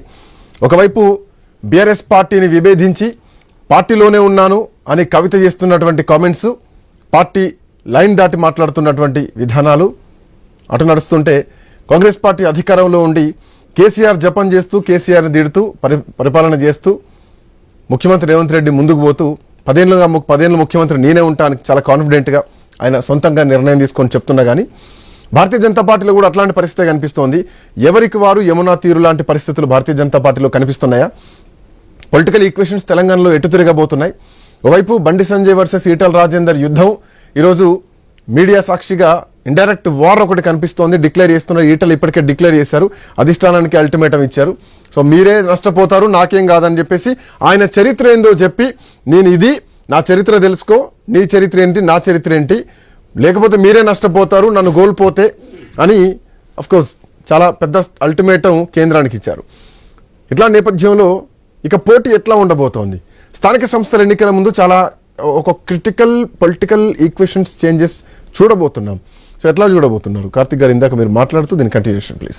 ఇంతకుముందు నందరెడ్డి అని కూడా మాట్లాడుకుంటూ దేశం దేహం అంటే మంచి గట్టి ప్రాస వాడిరన్న. అయితే సార్ ఆయన మాట్లాడితే మంచి ప్రాస వాడినారు కదా అనుకుంటే ఆయన మాట్లాడుతూ మీదేం కాంగ్రెస్ పార్టీ కాదు, వర్గపోరు ఉండనికే అన్నారు. ఎన్ని కావాలి? ఎన్నిసార్లు మనమే ఇదే వేదిక పైన కూర్చొని అది మా పార్టీ అంతర్గత విషయము, మేమేం సెట్ చేసుకుంటాము, మేమంతా ఒకే వేదిక పైన ఉన్నాము, అట్లేం లేదు అని ఎన్నిసార్లు ఇదే వేదిక పైన వాళ్ళే డిఫెండ్ చేసుకోలేదు పార్టీని. ఈరోజు ప్రతి ఒక్కరికి ఏంటంటే కాంగ్రెస్ ఇప్పుడు మీ పార్టీలో ఇద్దరు నాయకుల మధ్యలో పొరపచ్చాలు వచ్చినాయి, దాని గురించి చెప్పకుండా కాంగ్రెస్ పార్టీ లాగా కాదని ఎందుకు కాంగ్రెస్ పార్టీని అబాస్పాలు చేసే ప్రయత్నం ఎందుకు చేస్తారు? మా పార్టీలో మేము ఏదున్నా సూటిగా మాట్లాడతాం, సూటిగా విమర్శ చేస్తాం, సూటిగా సర్దుకుంటాం. మీలాగా ఇప్పుడు రాజేంద్రన్ ఈరోజు మాట్లాడిన మాటలేంది? ఏ పార్టీలో ఉన్నాడు, ఎవడు వాడు, శత్రువుతో కొట్లాడతాం, కడుపులో కత్తెరలు పెట్టుకొని కౌగలించుకోము, మీరెవరు, మీకున్న శక్తి ఏంది, మీరెంత అని మాట్లాడు. ఆ మీరు ఎవరో వీళ్ళు చెప్పరు. ఇంకొక ఆమెనేమో మా నాయన మంచి అంటే కల్వకుంట్ల చంద్రశేఖరరావు గారు మంచోరే, కానీ ఆయన చుట్టూ దయ్యాలు ఉన్నాయంటే ఆ దయ్యాలు ఎవరో చెప్పరు. కాబట్టి ఏంటంటే ఈ సస్పెన్స్ ఒకటి పెట్టి, అంటే పాత సినిమాల్లో జ్యోతిలక్ష్మి లాగా కనిపించి కనపడనట్లు ఈ సస్పెన్స్ ఒకటి పెట్టి వార్తల్లో నిలబాలి, కేవలం వార్తల్లో నిలబడే ఈరోజు కాంగ్రెస్ పార్టీ చేస్తున్నటువంటి అభివృద్ధి ఫలాల చూస్తున్నప్పుడు మీడియాలో మేము ఎక్కడా కూడా కనిపించలే, మేము కనుమరుగైపోతున్నాం. కాబట్టి ప్రజల ముందు మళ్ళీ మేము ఎక్కడో చోట మీడియాలో కనిపించాలంటే ఏదో ఒక హల్చల్ చేయాలన్నటువంటి ఉద్దేశమే. అయితే ఇది ఒక్క విషయం సార్, నేను ఈ విషయాన్ని శేషు సార్కి కేవలం అంటే సమాచారంగా మాత్రమే మీకు షేర్ చేస్తున్నా సార్. ఎందుకంటే మీకు అంటే మీ విషయంతో విభేదించడం కానీ మీకు చెప్పడం అంటే అంత సాహసం నేను చెయ్యను. కానీ ఓన్లీ ఒక సలహా అంటే ఒక సమాచారంగా మాత్రమే శేషు సార్కి చెప్తున్నా. ఏంటి అంటే చేవెళ్లలో వ్యక్తితో పాటు అక్కడ పార్టీ బలం కూడా పనిచేసిందని వారు ఒక మాట అన్నారు సార్. అయితే క్షేత్రస్థాయిలో అంటే ఆ పార్లమెంట్కి సంబంధించిన వ్యక్తిని నేను ఆ పార్లమెంట్లో నేను 2 నియోజకవర్గాల్లో పనిచేసిన క్షేత్రస్థాయిలో. సో క్రియాశీలకంగా పనిచేసినటువంటి వ్యక్తిగా చెప్తున్నా సార్. ఇది ఓన్లీ సమాచారం మాత్రమే సార్కి. అక్కడ పార్టీ యొక్క బలం వల్ల ఈ రోజు ఉన్నటువంటి ఎంపీ గారు గెలవలేదు సార్. అక్కడ బీఆర్ఎస్ పార్టీ క్షేత్రస్థాయిలో సహకరించడం వల్లనే ఈ రోజు ఉన్నటువంటి ఎంపీ గారికి గెలుపు అనేది సాధ్యమైంది. ఇది మీకు ఓన్లీ సమాచారం మాత్రమే సార్. ఇట్లా అఫ్ కోర్స్ ఇప్పుడు తెలంగాణలో ఉన్నటువంటి 16 ఎంపీ స్థానాల్లో 17 పక్క పెడితే 16 ఎంపీ స్థానాల్లో కూడా ఇట్లాంటి పరిణామాలు నేను చెప్పి ఒక్కో నియోజకవర్గానికి ఒక్కొక్క ఎగ్జాంపుల్ చెప్పుకుంటూ వెళ్ళొచ్చు. బట్ శేషు సార్ ఇక్కడ ఇంకొక పాయింట్ ని డిస్కస్ చేయాల్సినటువంటి కోణం ఒకటి కనిపిస్తోంది. ఈటెల రాజేందర్ విషయం ఈరోజు క్లియర్ గా తెలిసిపోయింది. నా స్థాయి ఏంది మానుకోట రాళ్ళను అడుగు, నా స్థాయి ఏంటో ఉప్పల్ రైలు రోకోలను అడుగు, నా స్థాయి ఏంటో బుల్లెట్ దెబ్బలు తిన్నటువంటి పక్కనే ఉన్నటువంటి ఆ కార్యకర్తను అడుగు. సో ఇట్లా తన గురించి తాను కేసీఆర్ తో ఈక్వల్ గా పోలుస్తూ, అఫ్ కోర్స్ ఈక్వల్ అని చెప్పడంలో కూడా ఎట్లాంటి ఆశ్చర్యం లేదు, ఎందుకంటే తెలంగాణ ఉద్యమకారుడి రాష్ట్రం మొత్తం కూడా ఆయనకున్నటువంటి ఆ స్థాయి అట్లాంటిది. బట్ దీంట్లో మీ పార్టీకి మీకో దండం అని చెప్పి వెళ్ళిపోయినటువంటి రాజాసింగ్ లైన్ ఒకసారి తీసుకుందాం. ఆయన రాజీనామాను యాక్సెప్ట్ చేసిన తర్వాత ఆయన కామెంట్ చేశారు, నేను పార్టీ పరిశీలిస్తుంది అనుకున్నాను, పూర్తి స్థాయిలో ఎంక్వైరీ చేసి నిజానిజాలు తెలుసుకుంటుంది అనుకున్నాను, కానీ తెలుసుకోకుండా నా రాజీనామాను యాక్సెప్ట్ చేశారు అని ఆయన బాధపడుతూ మాట్లాడారు. సో బాధకు పరిహారం ఎట్లా ఉంటుందో బీజేపీకి తెలుసు, గోషమహల్కి తెలుసు, తెలంగాణ రాష్ట్ర అధ్యక్షుడికి కూడా తెలుసు, అందరికీ తెలుసు. అంటే అధిష్టానం ఏమి ఆలోచించట్లేదు, అధిష్టానం చాలా క్లియర్గా ముందుకెళ్తుంది, స్పష్టంగా కనిపిస్తోంది. ఈటెల రాజేందర్ విషయంలో కూడా ఇట్లాంటి పరిస్థితులు, ఇట్లాంటి రాజకీయాల్ని మనం చూడబోతున్నామా? ఎందుకంటే కరుడుగట్టినటువంటి భారతీయ జనతా పార్టీ కార్యకర్తగా ఉన్నటువంటి రాజాసింగ్ విషయంలోనే ఎక్కడ ఆలోచించలేదు. అఫ్కోర్స్ ఆయన పార్టీకో దండం అని చెప్పి ఒక కామెంట్ చేశారు, but Etela Rajender A comment చేయలేదు. బట్ ఈయన వెనకాల జరిగేటువంటి రాజకీయాల్ని, ఈయన వెనకాలన్నటువంటి వ్యక్తుల్ని కూడా మనం అంచనా వేయొచ్చు. సో ఇట్లాంటి పరిస్థితుల్లో ఒక మొదటి ఫౌండేషన్ ఈ రోజు పడ్డదా తెలంగాణ రాజకీయాల్లో? తాను కేసీఆర్ తో ఈక్వల్ అని పోలుస్తూ కేసీఆర్ వర్సెస్ ఈటెల రాజేందర్ చూడబోతున్నామా? ఎట్లా చూడొచ్చు ఇది శేషు సార్? సార్ ఒక్క మాట సార్, అంటే ఈక్వల్ అన్నారు కదా, ఈక్వల్ అన్న మాటకు ఒక మాట చెప్తా. ఈటెల రాజేందర్ గారు కేసీఆర్ గారితో సమానం కాదు, కేసీఆర్ గారే ఈటెల రాజేందర్ గారితో సమానం. ఎందుకంటే ఉద్యమంలో కేసీఆర్ గారి పాత్ర కన్నా ఈటెల రాజేందర్ గారి పాత్రనే ఎక్కువ. Please Seshu sir. శ్రీకాంత్, విషయాన్ని మనం గమనించాలా? వర్గాలు లేవంటారు. హుజరాబాద్ నియోజకవర్గంలో వర్గాలను ప్రోత్సహిస్తూ తర్వాత పాడి కౌశిక్ రెడ్డికి బాగా దగ్గరగా ఉన్నారనేటటువంటి ఒక అభిప్రాయాన్ని కలిగించినటువంటి నేపథ్యంలో ఇంత సీరియస్ అయినటువంటి బ్యాటర్ గా మనం అక్కడ చూడాల్సినటువంటిది. అది స్థానికంగా వచ్చినటువంటి అంశమే కాకుండా ఇటీవల రాష్ట్ర అధ్యక్ష పదవి సందర్భంగా ఏర్పడినటువంటి ఆ అభిప్రాయ భేదాలు కొనసాగుతున్నట్లుగానే మనం చూడాలి. అయితే ఈటెల రాజేందర్ ఇమేజ్ వేరు, బండి సంజయ్ అన్న ఇమేజ్ వేరు, రాజాసింగ్ ఇమేజ్ వేరు. వీళ్ళకు ఉన్నటువంటి రాజకీయ నేపథ్యాలు కూడా వేరు. వీళ్ళు వ్యవహరించేటటువంటి వ్యవహార శైలిలో కూడా చాలా భిన్నంగా ఉంటాయి. ఇప్పుడు వీళ్ళు బండి సంజయ్ గారు అగ్రెసివ్ గా ఉంటారు, రాజాసింగ్ గారు ఓ విధమైనటువంటి అగ్రెసివ్ గా ఉంటారు. బట్ రాజేందర్ అన్న చాలా గుంబనంగా ఆచితూచి మాట్లాడే వ్యక్తి, అడుగులు వేసేటటువంటి వ్యక్తి, సుదీర్ఘ రాజకీయ ప్రయాణం ఉంది, రాజకీయ అనుభవం ఉంది, అనేక పదవులు చేసినటువంటి చరిత్ర ఉంది, ఉద్యమకారుడు అనేటటువంటి ఒక చరిత్ర ఉంది. ఇవన్నీ కలబోసినటువంటి ఒక వ్యక్తిగా మనం చూడాల. 2009లో మహాకూటమిని ఏర్పాటు చేసిన తర్వాత కేవలం 10 శాసనసభ స్థానాలను మాత్రమే బీఆర్ఎస్ పార్టీ గెలిచి అప్పుడు శాసనసభలోకి అడుగు పెడితే, రెండోసారి కాంగ్రెస్ పార్టీ గెలిచినటువంటి నేపథ్యంలో శాసనసభ సమావేశాలు జరుగుతుంటే రాజశేఖర్ రెడ్డి గారు కేవలం 10 బెంచీలు మాత్రమే ఉన్నాయి, 10 మంది మాత్రమే టిఆర్ఎస్ కి సంబంధించినటువంటి వాళ్ళు గెలిచారు. దారుణమైనటువంటి ఓటమి ఎన్నికల్లో. అయితే రాజేందర్ అన్న ఎల్పీ లీడర్ గా ఎన్నికయ్యారు, లెజిస్లేటివ్ పార్టీ లీడర్ గా ఎన్నికైనటువంటి సందర్భంలో శాసనసభలో జరుగుతున్నటువంటి ఒక ఆర్గ్యుమెంట్స్ లో రాజశేఖర్ రెడ్డి గారు బలంగా రాజేందర్ పట్టుమని 10 సీట్లు గెలవలేదయా, మీరు తెలంగాణ ప్రజలకి కావలసిన వాళ్ళ, మేము కావలసిన వాళ్ళ, పట్టుమని 10 సీట్లు కూడా గెలవలేదు, తల ఎక్కడ పెట్టుకుంటావు రాజేందర్ అని సభ సాక్షిగా మాట్లాడిన సందర్భంలో చాలా ధైర్యంగా రాజశేఖర్ రెడ్డి గారికి సమాధానం ఇచ్చారు. అప్పటి నుంచి బీఆర్ఎస్ పార్టీని లెజిస్లేటివ్ అసెంబ్లీలో బలంగా తన వాదన వినిపించి 2014 నాటికి ఆ పార్టీని రాష్ట్రంలో ఒక బలమైనటువంటి పార్టీగా నిలబెట్టడంలో రాజేంద్ర అన్న క్రియాశీలకమైనటువంటి పాత్ర కూడా ఉందనే విషయాన్ని గమనించాలి కదా. అంతేకాకుండా తను ఈ రాష్ట్రంలో అత్యంత బలమైన సామాజిక వర్గానికి చెందిన వ్యక్తి కదా. అట్లాగే బీసీలలో చాలా కులాలకు యాక్సెప్టెన్సీ ఉన్నటువంటి వ్యక్తి కదా. కాబట్టి ఇవాళ రాజేంద్ర అన్న భారతీయ జనతా పార్టీలోకి చేరొద్దని ఎన్ని వర్గాలు చెప్పినప్పటికి కూడా రాజేంద్ర అన్న భారతీయ జనతా పార్టీలోకి చేరటం ఇవాళ రాజేంద్ర అన్న ద్వారా భారతీయ జనతా పార్టీ బలమైందనే విషయాన్ని మనకు కనపడుతుంది కదా. రాజేంద్ర అన్న చేరిన తర్వాత ఆ పార్టీ యొక్క బలం 35%. ఇప్పుడు అంటే ఈ రోజు జరిగినటువంటి పరిణామాన్ని బేస్ చేసుకుంటే మనం భవిష్యత్ తెలంగాణను ఈజీగా చూడొచ్చు. ఎందుకంటే కాంగ్రెస్ పార్టీలోకి పోయే పరిస్థితి లేదు, కేసీఆర్ తో మన జతకట్టేటువంటి పరిస్థితి లేదు, భారతీయ జనతా పార్టీలో ఉండాలా వద్దా అనేది బీజేపీ నిర్ణయం తీసుకోవాల్సినటువంటి పరిస్థితి ఇప్పుడు అల్టిమేటం ఇచ్చేశారు. ఇప్పుడున్నటువంటి పరిస్థితుల్లో ఒకటి, బీసీ సామాజిక వర్గానికి చెందిన వ్యక్తికి అధ్యక్ష పదవి ఇవ్వలేదు.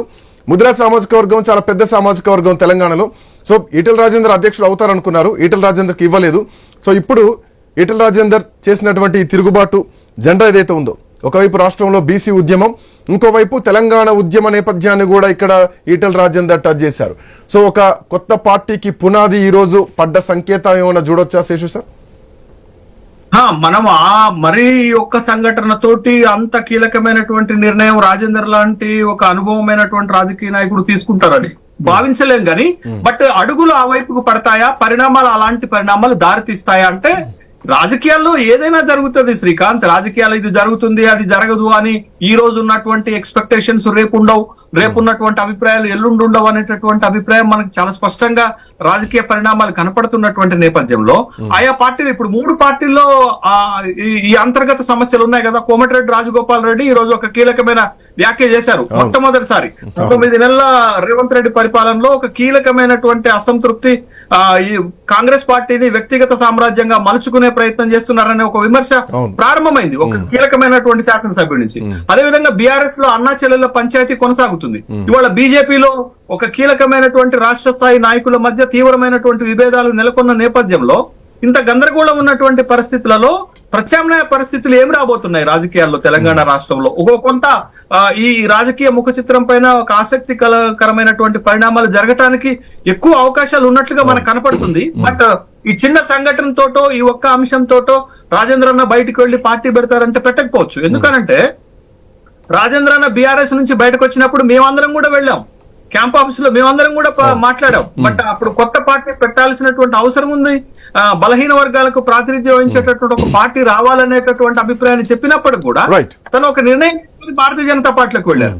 బట్ దాంట్లో రాజకీయ పరమైన విమర్శలు ఉంటాయి. రక్షణ కోసం పోయారు, తర్వాత బలం కోసం పోయారు, కేసీఆర్ అధికార పార్టీ నుంచి రక్షణ కోసం పోయింది అనేది ఉంటుంది. బట్ అంత పెద్ద మనిషి ఒక రక్షణ కోసం పోయి ఉంటే ఇవాళ అంత పెద్ద వార్నింగ్ ఎందుకు ఇస్తారు అనేది కూడా మనం ఆలోచన చేయాలి కదా. ఇవాళ ఆ పార్టీని కూడా తనకి ఎదురవుతున్నటువంటి ఇబ్బందులు, తన వర్గానికి ఇబ్బంది పడుతున్నటువంటి నేపథ్యంలో ఆ పార్టీలో ఉన్న కీలకమైన వ్యక్తులకు వార్నింగ్ ఇచ్చే స్థాయిలో ఉన్నారంటే రాజేందర్ అన్న ఒక ఇండిపెండెంట్ గా వ్యవహరించేటటువంటి, ఒక స్వతంత్రంగా వ్యవహరించేటటువంటి వ్యక్తిగానే మనం చూడాలి. అవును, రైట్. నందరెడ్డి గారు, సో నందరెడ్డి గారు పూర్తిగా కేంద్రం కోర్టులో ఈటెల రాజేందర్ చాలా బాల్ వేశారు. ఇది క్రికెట్ బాల్ అనే కంటే ఒక రగ్బీ బాల్ లాంటిది వేశారని చెప్పాలి, చాలా బలంగా వేశారు. సో కేంద్రం ఎట్లా నిర్ణయం తీసుకోబోతుంది? ఈ వర్గపోరు ఇక్కడికి ఆగుతుందా? స్థానిక సంస్థల ఎన్నికల్లో బీఫామ్ నువ్వు ఇత్తెంత ఇవ్వకపోతే ఎంత, నష్టపోయేది మీరే అన్న సంకేతం ఇచ్చారు. సో నాకు నా ఉద్యమం తెలుసు, నా ప్రజలు నా వెంట ఉన్నారు, హుజరాబాద్ నియోజకవర్గం నాది అన్న, హుజరాబాద్తో పాటు ఉమ్మడి కరీంనగర్ కూడా నాదే అన్నటువంటి ఒక అల్టిమేటం జారీ చేశారు. ఏమైనా మార్పులు ఉండొచ్చా? దీనికి మళ్ళీ కౌంటర్లు రీకౌంటర్లే ఉండే ఛాన్సెస్ ఉంటాయా? నందరెడ్డి గారు, ఈటెల రాజేందర్ అన్న ప్రజానాయకుడు, ప్రజలతోటి మమేకమైనటువంటి ఒక నాయకుడు. ఆయనను భారతీయ జనతా పార్టీ వదులుకోదు, ఆయన గిట భారతీయ జనతా పార్టీని వదులుకోడు. భారతీయ జనతా పార్టీలో మమేకమైతూనే ముందుకు పోతాడు. కేంద్ర పార్టీ క్లారిటీ ఉంది, రాష్ట్ర పార్టీ క్లారిటీ ఉంది. అంత సీరియస్ గా బీజేపీ వదులుకోదు నాయకుడిని అంటే రాజాసింగ్ లాంటి ఒక బీజేపీ అసలైనటువంటి బీజేపీ నాయకుడిని వదులుకునేటువంటి పరిస్థితి ఉండకపోవచ్చు. దాన్ని బేస్ చేసుకుని ఈటెల రాజేందర్ విషయంలో అనుమానాలు వస్తున్నాయి. అలాంటిది ఏమీ లేదు శ్రీకాంత్ గారు. నేను ఏమంటున్నా, మాది రాజకీయ పార్టీ, మాది స్వచ్ఛంద సేవా సంస్థ కాదు, మాదేమి ట్రస్ట్ కాదు. దాని గురించి తర్వాత మాట్లాడదాం. నేనేమంటున్నా, మీరు ఇందాక మాట్లాడుతూ ఒక మాట ఏం అడిగినారంటే కమిటీలలో ప్రాధాన్యత లేదు అని ఒక మాట మాట్లాడినారు కదా. భారతీయ జనతా పార్టీకి అంతర్గతమైనటువంటి ఒక ఎలక్షన్ ఉంటుంది, సాధారణ సభ్యత్వం చేస్తాము, 100 మందిని చేసినటువంటి ఒక వ్యక్తులకే క్రియాశీల సభ్యత్వం ఇస్తాము. క్రియాశీల సభ్యత్వం ఉన్నటువంటి ఒక వ్యక్తులకు మాత్రమే పార్టీలో పదవులు ఉంటాయి, దాంట్లో ఎలాంటి ఇబ్బంది లేదు. నిజంగానే రాజకీయ అవసరాలు ఉన్నటువంటి ఒక ప్రతి వ్యక్తి, ఏ వ్యక్తిని అయితే ప్రజలు గుర్తెరుగుతారో అన్ని సామాజిక వర్గాల నుండి ఎస్సీ ఎస్టీ బీసీ మైనారిటీకి సంబంధించినటువంటి ఒక అందరు వ్యక్తులను కలుపుకొని పోతాము. రేపు జరగబోయేటటువంటి ఎలక్షన్ లో అందరికీ ముందుండి కొట్లాడడానికి ప్రయత్నం చేస్తారు. రాష్ట్రంలో ఎంపీటీసీలు కానీ జడ్పీసీలు గెలుచుకోవడానికి అనేక విధాల ప్రయత్నం చేస్తాం. ఇంకొకటి ఏంటంటే భారతీయ జనతా పార్టీకి ఉన్నటువంటి ఒక అనేకమైనటువంటి ఒక ఎలక్షన్ అనుభవాలను దృష్టిలో పెట్టుకొని పార్టీ బలమైన డిసిషన్ తీసుకుంటుంది. ఉదాహరణకు నేను మా మెదక్ నియోజకవర్గం గురించి చెప్తాను. నేను మీరు వినండి. 2009లో వచ్చేసేసి ఒక పర్సన్ కి ఇచ్చిన 1 పర్సన్ భారతీయ జనతా పార్టీ టికెట్, ఆయన పార్టీలోకి వెళ్ళిపోయినాడు కొద్ది రోజులకి. ఆ తర్వాత 2014లో టీడీపీ బీజేపీ పొత్తులో ఆయన టికెట్ ఎమ్మెల్యే టికెట్ బీజేపీకి రాలే, అక్కడ నుండి వెళ్ళిపోయినది. అదే విధంగా 2018లో ఒక పర్సన్ కి ఇచ్చినాం, ఆయనకి వెళ్ళిపోయినాడు. 2023లో గిట మేము ఒక బీసీ బిడ్డకు ఎమ్మెల్యే టికెట్ ఇచ్చినాము. ఈ రోజు ఆయన పార్టీ నుండి ఆయనంతలా ఆయన్ని రాజీనామా పంపించేసి వెళ్ళిపోయినాడు. అంటే నేను ఏమంటున్నా, భారతీయ జనతా పార్టీకి సుదీర్ఘమైనటువంటి ఒక అనుభవం ఉన్నది. ఈ అనుభవ రీత్యా ఎవరిని ప్రొటెక్షన్ తెలంగాణలో భారతీయ జనతా పార్టీ పరంగా కంటే కూడా, పార్టీ కేంద్రంగా కంటే కూడా వ్యక్తి కేంద్రంగానే భారతీయ జనతా పార్టీకి ఇప్పటి వరకు వచ్చినటువంటి ఓటు బ్యాంకు, ఓటు పర్సెంటేజ్. మునుగోడులో భారతీయ జనతా పార్టీ ఓటు బ్యాంకు గతంలో తెలుసు, కోమటిరెడ్డి రాజగోపాల్ రెడ్డి పోటీ చేసినప్పుడు తెలుసు. గజ్వేల్లో భారతీయ జనతా పార్టీ ఓటు బ్యాంక్ గతంలో తెలుసు, ఈటల రాజేంద్ర ఓటు బ్యాంకు తెలుసు. హుజురాబాద్ లో గతంలో తెలుసు, ఈటల రాజేంద్ర పోటీ చేసిన గెలుపు తెలుసు. శ్రీకాంత్ గారు నా మాట్లాడండి ఒక నిమిషం. నేనేమంటున్నా, భారతీయ జనతా పార్టీకి ఉన్నటువంటి ఒక అనుభవం రీత్యా ఎవరు వస్తున్నారు, ఎవరు పోతున్నారు, ఎవరు నిలకడగా కొనసాగుతారు, ఎవరు కొనసాగలేరు, ఇక్కడ ఉన్నటువంటి ఒక ఆటుపోట్లను ఎవరు తట్టుకోగలుగుతారు, తట్టుకోలేరు, ఎన్నో అనుభవాలు ఉన్నటువంటి ఒక భారతీయ జనతా పార్టీ ఎప్పుడు ఎవరికి ఎక్కడ అవకాశం కల్పించాలనో అక్కడ కల్పిస్తుందని నేను అనుకుంటున్నాను. ఎందుకంటే రామచంద్రరావు అనేటటువంటి ఒక పర్సన్ గత 40 సంవత్సరాల నుండి పార్టీకి అనేకమైనటువంటి ఒక సేవలు చేస్తున్నటువంటి ఒక రామచంద్రను గుర్తించి రోజు రాష్ట్ర అధ్యక్షుడు చేసింది. మన భారతీయ జనతా పార్టీకి ఒక క్లారిటీ ఉంటుంది, ఎక్కడ ఎవరిని అకామిడేషన్ చేయాలి, ఎవరి నుండి ఎక్కడ సేవలు వినియోగించుకోవాలి, రాజకీయంగా ఏ విధంగా ముందుకు పోవాలనో పక్కా క్లారిటీ ఉన్నది. మాకు ముందస్తు ప్రణాళికలు ఉంటాయి. ఈ ఎలక్షన్ కోసం ఇప్పుడే వారం రోజుల ముందో 15 రోజుల ముందో కూర్చుండి మేము ప్రణాళికలు చేయాల్సినటువంటి ఒక అవసరం లేదు. మేము పార్లమెంట్ ఎలక్షన్స్ అయిపోయినటువంటి ఒక వెంటనే మళ్ళీ 5 సంవత్సరాలకు సంబంధించినటువంటి ఒక ప్రణాళికలు చేసుకొని ముందుకు పోయేటటువంటి ఒక పార్టీ చూద్దాం ఎట్లా ఉండబోతుందో. Thank you so much Gautam Prasad గారు, కార్తిక్ గారు, నందరెడ్డి గారు, అట్లాగే శేషు సార్. సో తెలంగాణలో రాజకీయ వాతావరణం ఈటల రాజేందర్ ఈ రోజు మాట్లాడిన తర్వాత చాలా పూర్తిగా మారిపోయిందని చెప్పాలి. సో ఉమ్మడి కరీంనగర్ జిల్లాలో ఉన్నటువంటి ఆ వర్గ పోరు ఏ స్థాయిలో ఉందో ఈటల రాజేందర్ మాట్లాడినటువంటి మాట తీరును చూస్తే స్పష్టంగా అర్థమవుతోంది. సో కుట్రలు చేసే వాళ్లకు, కడుపులో కత్తులు పెట్టుకుని కౌగిలించుకునే వాళ్లకు మీరెంత, మీ లెక్కెంత అని ఇచ్చినటువంటి అల్టిమేటంతో పాటు కేసీఆర్ని అంతకుముందు ఉన్నటువంటి ఉమ్మడి ఆంధ్రప్రదేశ్ ముఖ్యమంత్రులను ఎదిరించిన నీ స్థాయి ఎంత, నీ చరిత్ర ఏందని మాట్లాడినటువంటి మాటలు పూర్తిగా బండి సంజయ్ను ఉద్దేశించే మాట్లాడేవారు అన్నది భారతీయ జనతా పార్టీ వర్గాల్లో వినిపిస్తోంది. ఎందుకంటే అక్కడ వేసినటువంటి కమిటీలు ఏవైతే ఉన్నాయో ఆ కమిటీల్లో ఈటల రాజేందర్ వర్గీయులకు అవకాశం లేకపోవడంతో తో పాటు సోషల్ మీడియాను ఆయుధంగా చేసుకుని ఈటల రాజేందర్ పైన చేస్తున్నటువంటి విష ప్రచారాన్ని తిప్పికొడుతూ ఆ అబద్ధాల పునాదులు నమ్ముకుని కొంతమంది ఉన్నారంటూ చేసినటువంటి వ్యాఖ్యలు భారతీయ జనతా పార్టీలో ఎట్లాంటి అలజడి సృష్టించబోతున్నాయి, ఈటల మాట్లాడిన తర్వాత కేంద్రం ఎట్లాంటి నిర్ణయం తీసుకోబోతోంది చూద్దాం. తెలంగాణ పాలిటిక్స్ లో చాలా భారీ చేంజెస్ మాత్రం రాబోతున్నాయి. That's all for now. Next updates continue అయితే కీప్ వాచింగ్ ఐ న్యూస్.